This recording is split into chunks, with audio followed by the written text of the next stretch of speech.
Il n'y a personne qui soit comme Jésus. Il n'y a personne qui soit comme Jésus. Vous m'entendez? Il n'y a vraiment personne comme lui. Je marche. Oui, je voudrais partager quelques pensées sur Joseph ce matin. C'est évidemment un des héros bien connus de l'Ancien Testament.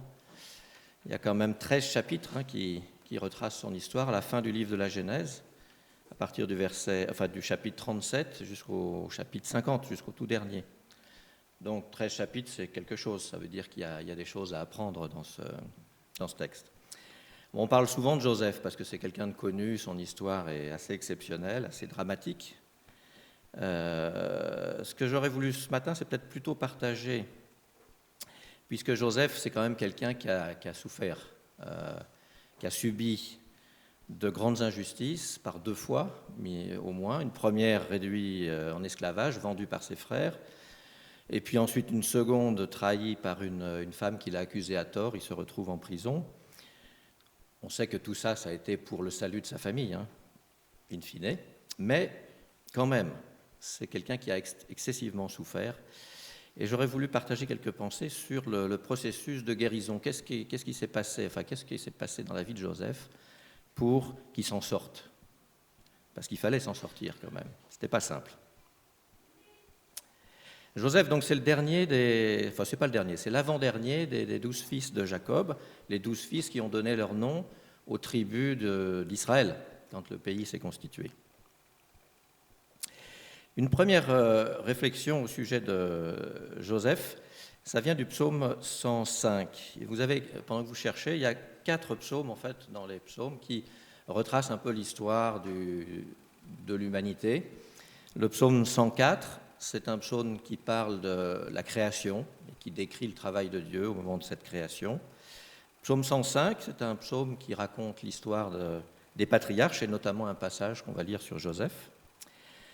Psaume 106, qui reprend après l'histoire du peuple d'Israël. Donc des psaumes historiques, si on veut. Alors, on parle de Joseph au 105, du verset 17 au verset 22. Et ça reprend en quelques phrases toute l'histoire de cet homme.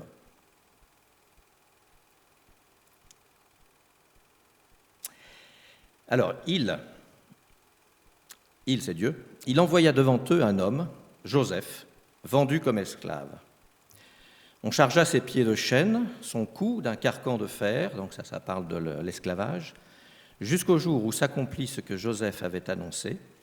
Alors, la parole prononcée par l'Éternel montra qu'il avait raison, Joseph. Le roi ordonna de le délier, le dominateur des peuples le fit relâcher, et il l'établit, le dominateur des peuples, c'était le pharaon de l'époque, le fit relâcher, et le pharaon l'établit chef de sa maison, il le nomma gouverneur de tous ses domaines, pour enseigner ses ministres, comme il le jugerait bon, pour apprendre la sagesse à ses conseillers. Donc voilà, résumé en quelques phrases, toute l'histoire de Joseph. Joseph envoyé malgré lui en esclavage, mais par ce chemin qu'il a suivi, ce chemin difficile, il a pu être mis en contact du pharaon, élevé, et finalement, on le sait dans l'histoire, quand la famine s'est déclarée, grâce à sa position élevée dans l'empire du pharaon, égyptien de l'époque, il a pu sauver sa famille de la famille. Ce qui m'a arrêté ici, c'est le verset 18. On chargea ses pieds de chaîne et son cou d'un carcan de fer. La traduction de ce verset doit être un peu difficile, parce que quand on regarde dans des versions qui sont un petit peu littérales, un peu mot à mot, comme la Darby par exemple, on lit « On lui serra les pieds dans les ceps, et son âme entra dans les fers ». C'est pas beaucoup plus clair, son âme entra dans les fers. Mais certains commentateurs disent qu'il faudrait traduire ça par « jusqu'à ce que son âme devint du fer ». Moi, je ne lis pas l'hébreu, donc je suis incapable de dire s'ils ont raison ou pas, mais je trouve ça intéressant. C'est-à-dire que Dieu l'a conduit à travers ses épreuves jusqu'à ce que son âme devint du fer. C'est-à-dire que Dieu nous forme à travers ses épreuves. C'est vraiment une manière différente de voir l'épreuve qui nous est présentée là. Et on ne peut pas s'empêcher de mettre ça en relation avec un passage qui nous gêne beaucoup, dans Jacques 1, verset 2, qui dit à peu près la même chose. « Mes frères, quand vous passez par toutes sortes d'épreuves, considérez-vous comme heureux, car vous le savez, la mise à l'épreuve de votre foi produit l'endurance. » C'est quand même dur à avaler, hein ? Pourtant, on le lit tous les jours, enfin tous les jours. Ce passage de Jacques, « Soyez heureux quand vous passez par des épreuves », c'est un peu ce que dit ici le psaume, c'est-à-dire que Dieu, à travers les épreuves, a forgé son âme pour le préparer. Si on arrive à se mettre ça dans la tête, on voit nos épreuves de manière totalement différente. On ne s'en réjouit pas. Peut-être que le mot « réjouir » est un peu fort ici. Mais voir les épreuves comme quelque chose qui va nous être utile, qui va nous apprendre, qui va nous faire grandir, ça ouvre quand même énormément de perspectives. Alors revenons à Joseph. Joseph, effectivement, c'est quelqu'un qui a été traumatisé, traumatisé par 2 fois, vous connaissez l'histoire. Donc à 17 ans, il faut dire qu'il est un petit peu fanfaron. Joseph est le préféré de son père, qui le manifeste un petit peu trop vis-à-vis de ses frères et sœurs, et notamment de ses frères. Joseph, en plus, en rajoute, il fait des rêves qui le mettent en valeur, et il raconte ses rêves, en plus, à ses frères, qui sont déjà jaloux de lui, alors ça remet un petit peu d'huile sur le feu. Et finalement, à cette époque-là, mais comme aujourd'hui, on n'était pas des tendres, les frères commencent à former le projet de le tuer. Ils n'en peuvent plus. Et en fait, c'est un des frères qui va le sauver, si on peut dire. Judas va donner l'idée que peut-être au lieu de le tuer, il ferait mieux de le vendre. Au moins, on n'entendrait plus parler. Et donc, ce premier traumatisme, c'est cette vente de Joseph par ses frères. Il est emmené en esclavage en Égypte. Et puis là, on le sait, il va rentrer au service de Potiphar. Et Dieu va le bénir. Mais il va le bénir aussi parce qu'il s'en donne les moyens. On le verra tout à l'heure. Il va le bénir. Potiphar va le nommer chef de toute sa maisonnée. Et puis là, deuxième incident, alors qu'il commence à relever la tête, la femme de Potiphar veut coucher avec lui. Joseph est un homme honnête, il refuse, et elle va donc se venger en l'accusant à tort d'avoir voulu la violer. Évidemment, le maître va croire sa femme, va l'envoyer en prison, et sa déchéance sociale va être encore pire. C'est-à-dire que, alors qu'il était esclave, mais esclave dans une bonne maison, il va devenir cette fois-ci prisonnier au fond d'une prison. Donc, deuxième traumatisme.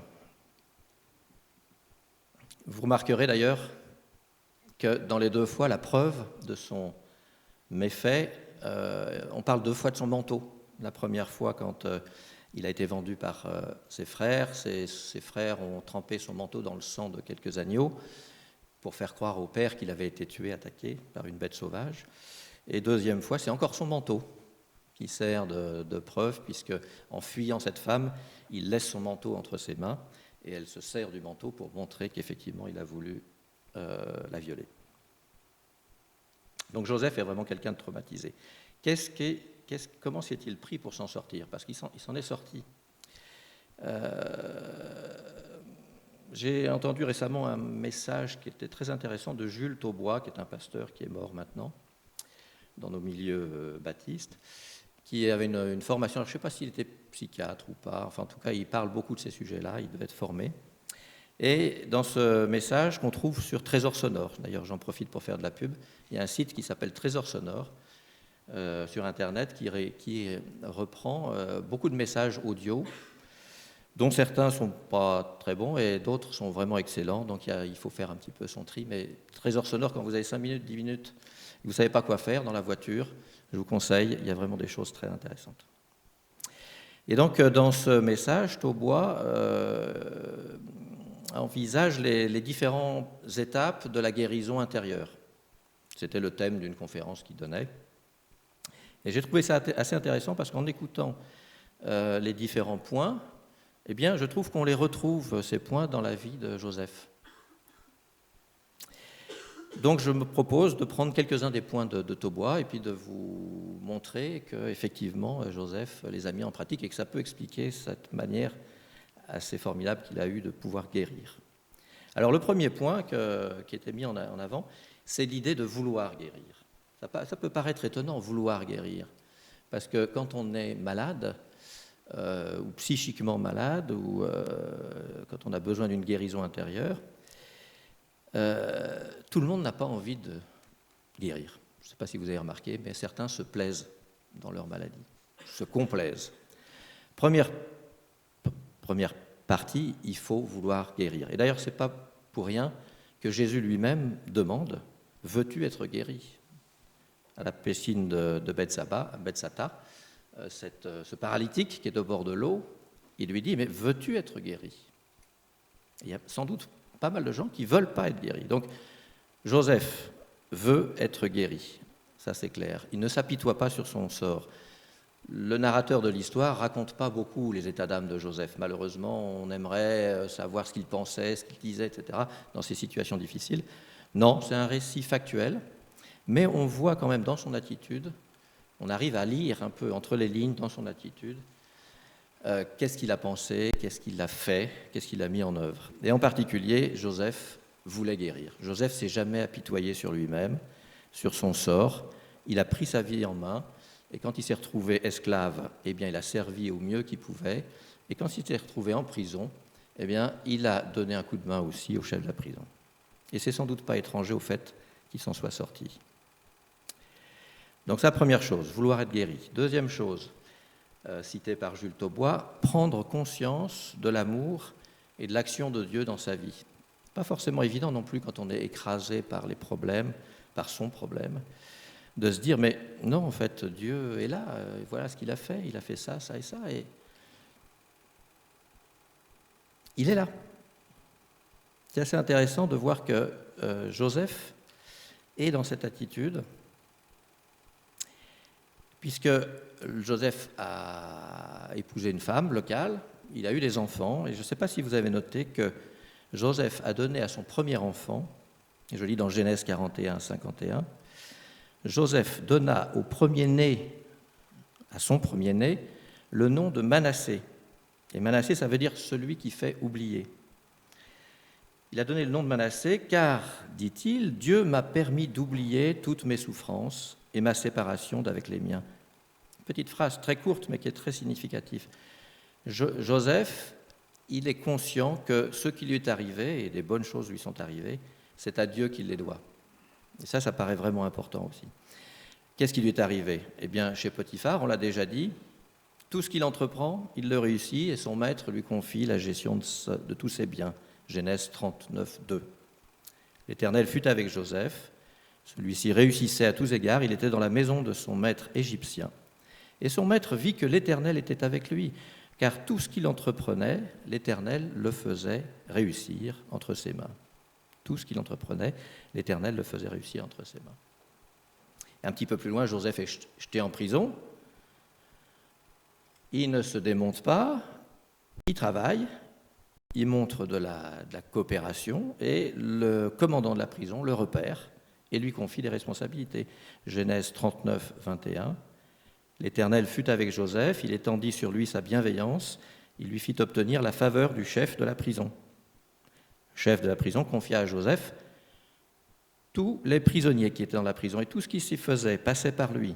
Le chef de la prison ne supervisait rien de ce que Joseph avait en main, parce que l'Éternel était avec lui, l'Éternel faisait réussir ce qu'il faisait. Et puis finalement, un peu plus tard encore, quand Joseph reprend la confiance du Pharaon, par une série d'événements, il va être amené à expliquer un rêve que le Pharaon a fait. Eh bien, il va lui expliquer que le rêve annonce des années de famine, vous vous rappelez de l'histoire. Il va lui conseiller de faire des réserves, suffisamment de réserves pour tenir 7 ans, pendant lesquels cette famine va sévir.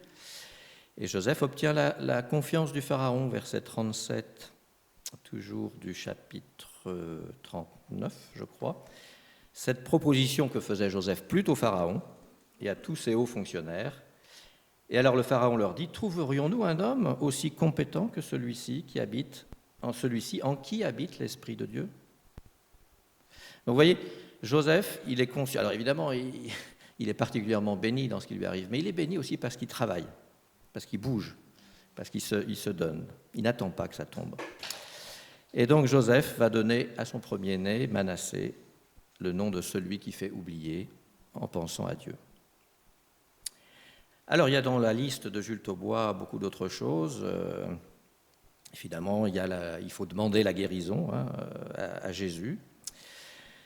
Il y a une chose intéressante, j'ai trouvé, c'est qu'il faut obéir sans marchander à ce que Dieu demande. Ça fait partie obéir sans marchander à ce que Dieu demande. Dans le texte de Josué, on ne trouve rien vraiment, il n'y a pas d'événement majeur auquel Joseph a obéi. En fait, Joseph a simplement été fidèle en toutes choses. Il a été amené à expliquer des songes, il les a expliqués à des gens qui étaient en prison avec lui, au Pharaon, mais il n'y a pas vraiment de commandement, Dieu ne lui a pas dit fais ceci, fais cela. Donc il n'y a pas vraiment dans l'histoire quelque chose qu'on puisse dire là, là il a obéi. Non. Par contre, ce qu'on voit, c'est qu'en permanence, il a été fidèle, il a servi, il n'a pas cédé à la femme qui voulait coucher avec lui. Il a travaillé dans la prison, il a été fidèle en toutes choses. En fait, il a été conforme à ce verset que j'aime beaucoup, qu'on trouve dans Michée 6,8, parce que souvent on dit « Mais Seigneur, moi je veux bien te suivre, mais dis-moi ce que je dois faire. » Non. Voilà ce qu'on lit dans Michée 6,8. « On te l'a enseigné, ô homme, ce qui est bien, et ce que l'Éternel attend de toi. » On te l'a enseigné, ce n'est pas la peine de le répéter 36 fois.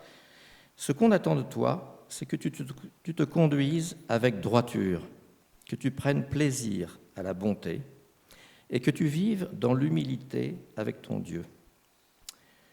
Michée 6,8. Et on peut dire que Joseph était complètement dans cette optique-là. Joseph était en permanence dans la droiture, dans le plaisir à la bonté, dans l'humilité, dans la présence de Dieu. Voilà ce qu'on attend de nous, voilà ce que Joseph a fait. Il a obéi sans marchander à ce que Dieu demande en étant fidèle. Et puis évidemment, dans la liste des points, le dernier que je citerai, c'est pardonner. Pardonner et louer Dieu pour la manière dont il a conduit les choses. C'est assez impressionnant de voir donc quand Joseph, à la fin de l'histoire, va rencontrer ses frères, puisque la famine, conformément au rêve du Pharaon, se déclare dans toute la région, pas uniquement l'Égypte, mais jusqu'en Israël. Et la famille de Joseph, on est là sans doute une quarantaine d'années plus tard. Évidemment, Joseph n'a jamais eu de nouvelles de sa famille, et sa famille, ses frères et sœurs n'ont jamais eu de nouvelles de lui. Son père pense qu'il est mort. Mais voilà que la famine tombe aussi sur le pays. Le père demande au fils, allez chercher du grain en Égypte, puisqu'on entend dire que là-bas, il y a encore de la nourriture. Et un jour, les frères arrivent, se présentent devant Joseph. C'était lui qui gérait en fait tout le royaume, et en particulier cette problématique de distribution de vivres. Et Joseph les reconnaît. Mais eux ne le reconnaissent pas. Bon, vous lirez l'histoire, mais il va vérifier un petit peu leur état d'esprit, en les poussant à se retrouver un peu dans la même situation que lorsqu'ils l'ont vendu. Il va trouver le moyen de les amener, à les forcer à ramener le petit frère, pour voir s'ils sont prêts à le lâcher comme il l'avait lâché lui, ou si vraiment il y a quelque chose qui a changé dans la famille. Et il s'avère que, donc, après quelques péripéties, vous lirez l'histoire, la famille entière va venir, va se déplacer, et il y a un moment donné où Joseph va plus pouvoir cacher qui il est, et il va donc se déclarer aux frères. Ça, on lit ça en Genèse 45:5. Alors, il y a beaucoup de pleurs, beaucoup d'émotions dans le passage décrit. C'est un peu normal quand même, après 40 ans, quand on se retrouve comme ça. Mais les paroles de Joseph à ses frères sont quand même assez étonnantes. Genèse 45:5. Maintenant, ne vous affligez pas et ne soyez pas fâchés de m'avoir vendu. Ils ne cherchent pas à cacher ce qu'ils ont fait. Vous m'avez vendu. Oui. Pardonner, ce n'est pas forcément oublier. Il n'a pas oublié ce qu'ils ont fait. Ne soyez pas fâchés de m'avoir vendu pour être conduit ici, car c'est pour vous garder en vie que Dieu m'a envoyé vers vous. Au verset 7, « Dieu m'a envoyé devant vous pour vous assurer un reste dans le pays et pour vous permettre de survivre par une grande délivrance. Maintenant donc, ce n'est pas vous qui m'avez envoyé ici, mais c'est Dieu. Il m'a établi père du Pharaon, enfin, seigneur de toute sa maison et gouverneur de tout le pays d'Égypte. » Donc Joseph, ici, n'a pas oublié ce qu'ils ont fait, clairement, mais il a pardonné. Il a pardonné parce qu'il a compris que tout ça est arrivé pour qu'ils puissent être là, aujourd'hui, et les sauver de la famine. Et c'est bien ce qui s'est passé. La famille a été sauvée grâce à ça. Donc, pardonner, et puis louer le Seigneur, c'est ce que fait ici, c'est Dieu qui l'a fait. Mais clairement, Joseph a pardonné au moment où il s'exprime auprès de ses frères. Voilà donc quelques étapes qu'on peut relever. Vouloir être guéri, prendre conscience de l'amour, de l'action de Dieu, obéir sans marchander, pardonner et louer le Seigneur pour ce qu'il a fait. Si vous écoutez le message de Jules Taubois, vous verrez qu'il y a d'autres choses très intéressantes. Je voulais juste faire une remarque avant de conclure. C'est que les coupables aussi ont besoin de guérison. Les frères de Joseph. Les frères de Joseph sont traumatisés par leur action. D'ailleurs, si on reprend l'histoire au début, on voit que quand, dans le désert, quand les 11 frères, non, il n'y avait pas 11, il y en avait en fait véritablement 10 qui ont discuté pour le tuer. Le 11e, c'était Ruben. Ruben, c'était l'aîné de tous. Et Ruben avait un problème avec son père, avec Jacob, c'est qu'à un moment donné, il avait couché avec une des femmes secondaires du père, ce qui ne se fait pas, en principe. Et donc, il était en froid avec son père, clairement. Et c'est assez étonnant que c'est Ruben qui s'oppose à ce que les frères veulent faire. De deux choses l'une, on ne sait pas trop, le texte n'est pas clair, mais Ruben, soit considère qu'il est l'aîné et que c'est à lui de protéger le petit frère, soit il se dit, tiens, il faut que je me rachète quand même aux yeux de mon père et je vais faire quelque chose. On ne sait pas. Mais Ruben, finalement, quand les frères ont vendu Joseph, n'était pas là. C'est-à-dire que c'est malgré lui, on lit dans le texte, que les 10 frères ont décidé de le vendre en son absence. Donc il n'a pas pu faire ce qu'il voulait faire, le protéger, et il a été obligé, après, d'être solidaire de ses frères. C'est-à-dire que toute sa vie, il a porté ça en lui. J'ai voulu le sauver, j'ai pas pu, mais une fois qu'ils l'ont fait, je ne pouvais pas faire autrement qu'être solidaire et cacher la vérité. On remarque aussi que les frères n'ont pas dit au père clairement ce qui s'était passé dans leur lâcheté. Ils ont donc trempé son manteau dans le sang des animaux et ils ont envoyé ça au père. On lit ça en Genèse 37-31. Les frères égorgèrent un bouc, prirent la tunique de Joseph et la trempèrent dans le sang. Et ensuite, ils l'envoyèrent à leur père avec ce message. « Nous avons trouvé ceci. Examine donc si ça n'est pas la tunique de ton fils. » Jamais ils n'ont parlé de la mort. Ils ont simplement laissé Jacob envisager ça comme une évidence. C'était un peu de la lâcheté quand même. Mais en tout cas, 20 ans après, ou 30 ans après, peut-être 20 ans, je ne sais pas, mais quand ils ont retrouvé le Joseph,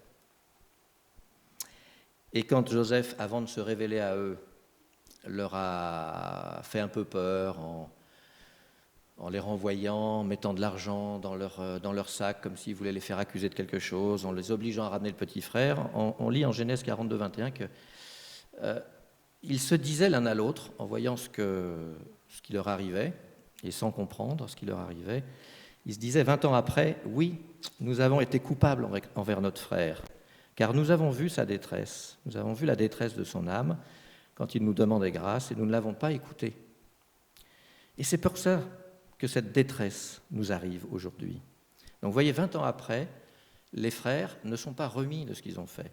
Dans le besoin de guérison, il y a la guérison liée à ce qu'on a subi, mais les frères aussi, ils ont besoin de guérison. Et on a besoin de guérir par rapport à ce qu'on a fait subir, parfois, ou ce qu'on n'a pas fait, au contraire, ce qu'on a oublié de faire. Ce besoin de guérison n'est pas lié uniquement au traumatisme qu'on a pu recevoir. Voilà, alors je conclus. Cette guérison de Joseph, elle est vraiment importante dans l'histoire biblique et c'est sans doute pour ça qu'il y a 13 chapitres là-dessus. Parce que vous remarquerez quand même qu'avant cette histoire, les liens familiaux dans la Bible, ce n'était pas exemplaire. C'est le moins qu'on puisse dire. Les familles étaient déchirées. Caïn a tué Abel, l'humanité est coupée en deux, le frère tue le frère. Pour des raisons un peu obscures, je dois dire, un peu plus tard, Canaan, le petit-fils de Noé, est maudit à cause du péché de son père, séparé du reste de la fratrie. Encore un peu plus tard, Abraham, c'est pas glorieux, Abraham, Isaac a un enfant de sa femme, mais avant ça, croyant être stérile, elle lui donne sa servante, dont il a Ismaël. Et Ismaël et Isaac ne peuvent pas vivre ensemble, et les deux vont devoir s'éloigner à l'autre bout du pays. Pas très beau non plus, familialement parlant. Et Jacob, finalement, on a parlé des 12 fils, mais c'est 12 fils de 4 femmes quand même. Vous savez que Jacob avait donc Léa, Rachel. Rachel, c'était sa préférée. Le problème, c'est que Léa, qui lui a été imposée, a eu 6 fils, alors que Rachel n'en avait pas. Alors Rachel essaye de jouer le coup, elle lui donne sa servante. C'était une tradition familiale, il faut croire. Et de sa servante, il a 2 fils. Et puis un jour, Rachel est enceinte. Elle a eu 2 fils, elle aussi, Rachel, la préférée. Joseph et puis Benjamin. Alors Léa, qui n'arrivait plus à en avoir à son tour, se dit moi aussi je vais donner ma servante. Et elle donne Zilpa et à nouveau 2 fils. Donc tout ça, ça fait 6 plus 2, plus 2, plus 2, ça fait 12. Comment voulez-vous que dans une famille comme ça, on s'entende bien? C'est-à-dire que même s'il n'y avait pas eu l'histoire de Joseph, même s'il n'avait pas été emmené, s'ils n'avaient pas sauvé, comment imaginer que ça se soit bien fini, cette histoire-là? Il a vraiment fallu que Dieu mette en place tous ces événements, et cette guérison qui a permis le pardon, la reconstitution d'une famille, c'est ça finalement qui a ouvert la voie à la mise en place du pays d'Israël, parce que les 12 tribus, pour qu'elles puissent travailler ensemble, entrer, se partager le pays sans s'entre-déchirer, il fallait qu'elles s'entendent bien. Donc cette guérison, au-delà de sauver la famille de la famine, elle a ouvert la voie aussi à toute l'histoire biblique qu'on connaît aujourd'hui. Il est important qu'on guérisse, parce qu'on ne sait pas quelles sont les conséquences qui viendront derrière. Elles sont forcément bonnes. Voilà, donc à travers ce texte de Joseph, on est invité à comprendre qu'il n'y a aucune situation désespérée. S'il y a une leçon à retenir, il n'y a aucune situation désespérée. Aucune blessure n'est inguérissable. Pas tous des Joseph, mais aucune blessure n'est inguérissable, pourvu que l'homme, premièrement, ait envie de guérir, deuxièmement, prenne conscience que Dieu agit dans sa vie, et troisièmement, soit en mesure, soit volontaire, soit décidé à pardonner et à remercier Dieu pour ce qu'il a fait. Voilà, que le Seigneur nous encourage à travers cet exemple de Joseph. Moi, il m'a beaucoup encouragé. Je marchais, Personne, je tournais, personne, je fouillais, personne, il n'y a vraiment personne comme lui.